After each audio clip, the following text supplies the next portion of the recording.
షోలాపూర్ గురించి మీకు తెలుసో తెలియదో, అక్కడ ఒక ఎమ్మెల్యేని నిలబట్టే అంత స్థాయి తెలుగు వాళ్ళు ఉంటారు. అంటే మీకు చాలా ఆశ్చర్యం ఏంటంటే తెలుగు ఏరియాలోకి వెళ్ళినంత ఆనందంగా ఆశ్చర్యంగా ఉంటుంది. నిజంగా శ్రీకాంత్ పిలిచాడని వెళ్ళాను. ఎంత అసలు వాళ్ళు ఆర్టిస్టుని కానీ పెద్దవాళ్ళని వాళ్ళు చూశారు కదా, వస్తుంటే ప్రతి వాళ్ళు పాదాభివందనం చేస్తారు. అంత సంస్కారం ఇంకా కాపాడుకుంటున్నందుకు నిజంగా ఈ షోలాపూర్ తెలుగు వాళ్ళందరికీ నేను అభినందనలు ఆశీస్సులు ఇస్తున్నాను. Wonderful way of expression. అలాగే అక్కడ ఉన్న అన్ని రోజులు ఎంత గౌరవంగా చూసుకున్నారో, ఎంత ఆప్యాయంగా చూసుకున్నారో, నెత్తిన పెట్టుకుని పూజించారు ఒక విధంగా. So I cannot forget. ఎందుకంటే ఇది నేను ఫస్ట్ టైం కాదు, షోలాపూర్ తెలుగు వాళ్ళ కోసం నేను చాలా కాలంగా పెడుతున్నా. ఇది బహుశా 5వ సారో 6వ సారి అన్నమాట.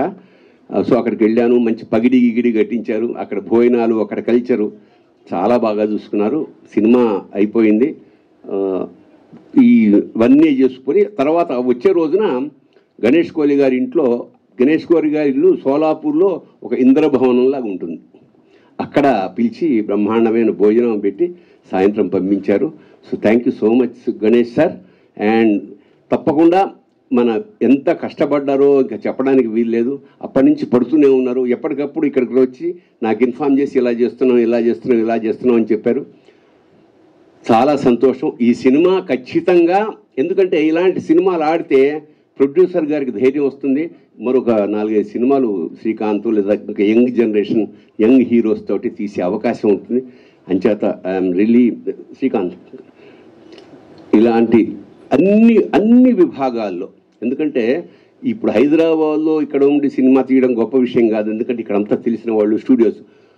అక్కడికి వెళ్ళి ఆ చిన్న బడ్జెట్ తోటి మొత్తం ఆ అట్మాస్ఫియర్ అన్ని 24 క్రాఫ్ట్స్ మీద అధికారం సాధించి సినిమా తీయడం అంటే నిజంగా ఎంత స్పీడ్గా తీసాడంటే సినిమా, అసలు ఐ వాస్ రియలీ వండర్డ్. ఇలాంటి శ్రీకాంత్ మంచి భవిష్యత్తు ఉండాలి. ఈ సినిమా ఖచ్చితంగా ఆడాలి. హీరోయిన్లకు మరింత అవకాశాలు రావాలి. నిర్మాత కంటిన్యూస్గా సినిమాలు తీస్తూ తెలుగు హిందీ సినిమా దాకా ప్రయాణం చేయాలని మనస్ఫూర్తిగా ఆశీర్వదిస్తూ, అన్యదా భావించకండి. నేను వేరే ప్రోగ్రాం ఎక్కడో అజీజ్ నగర్ దాకా వెళ్ళాలి ఈ వర్షంలో. మా ఫ్యామిలీతో సహా వచ్చాను. So don't think otherwise sir. My blessings are with. And పరమేశ్వరుడి కృప, దయ అన్నీ ఉన్నాయి. Everybody, even director, music director, ఆర్టిస్టులు, హీరోయిన్లు, టెక్నీషియన్స్ అందరికీ పరమేశ్వరుడు మంచి విజయాన్ని ఇవ్వాలని మనస్ఫూర్తిగా కోరుతూ, మా పూరి గారి అబ్బాయి నాకు చాలా సన్నిహితుడు. అతను కూడా మంచి ప్రాజెక్టులో ఒకటి నా దగ్గర తీసుకొచ్చాడు 6 నెలల క్రితం. అది ఆల్రెడీ వర్క్ అవుతుంది. చాలా సంతోషం నాయన. All the best. God bless you sir. Please forgive me అమ్మా. Thank you so much. So పెళ్ళి విజయవంతమైన తర్వాత కూడా ఇక్కడ మళ్ళీ let us celebrate a function. అది నా ఆశ, ఆశిస్తూ శుభం. Thank you sir. Thank you so much.